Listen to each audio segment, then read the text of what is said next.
जय माता दी दोस्तों। दुर्गा की नौ शक्ति का दूसरा स्वरूप ब्रह्मचारिणी का है।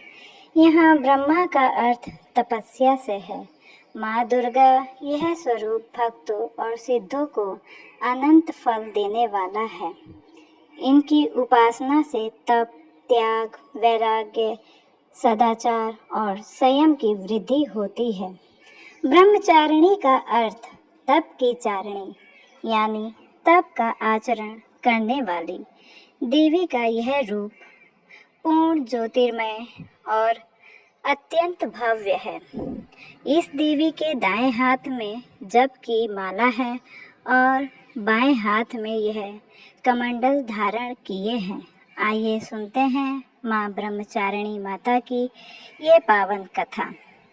पूर्व जन्म में इस देवी ने हिमालय के घर पुत्री रूप में जन्म लिया था और नारद जी के उपदेश से भगवान शंकर को पति रूप में प्राप्त करने के लिए घोर तपस्या की थी। इस कठिन तपस्या के कारण इन्हें तपश्चारिणी अर्थात ब्रह्मचारिणी नाम से अभिहित किया गया। 1000 वर्ष तक इन्होंने केवल फल फूल खाकर बिताए और 100 वर्षों तक केवल जमीन पर रहकर साग पर निर्वाह किया। कुछ दिनों तक कठिन उपवास रखे और खुले आकाश के नीचे वर्षा और धूप के घोर कष्ट सहे। 3000 वर्षों तक टूटे हुए बेलपत्र खाए और भगवान शंकर की आराधना करती रही। इसके बाद तो उन्होंने सूखे बेलपत्र खाना भी छोड़ दिए। कई हजार वर्षों तक निर्जल और निराहार रहकर तपस्या करती रही। पत्तों को खाना छोड़ देने के कारण ही इनका नाम अपर्णा नाम पड़ गया। कठिन तपस्या के कारण देवी का शरीर एकदम क्षीण हो गया।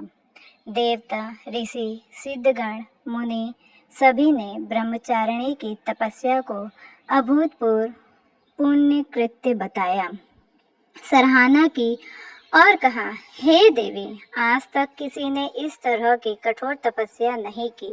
यह तुम्ही से ही संभव थी। तुम्हारी मनोकामना परिपूर्ण होगी और भगवान चंद्रमौली शिव जी तुम्हें पति रूप में प्राप्त होंगे। अब तपस्या छोड़कर घर लौट जाओ। जल्द ही तुम्हारे पिता तुम्हें बुलाने आ रहे हैं।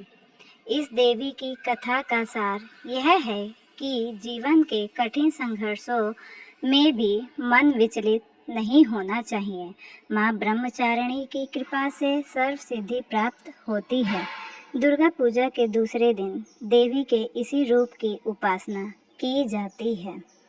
जय ब्रह्मचारिणी माता की जय। माता सबको अपनी शक्ति देना। अंत में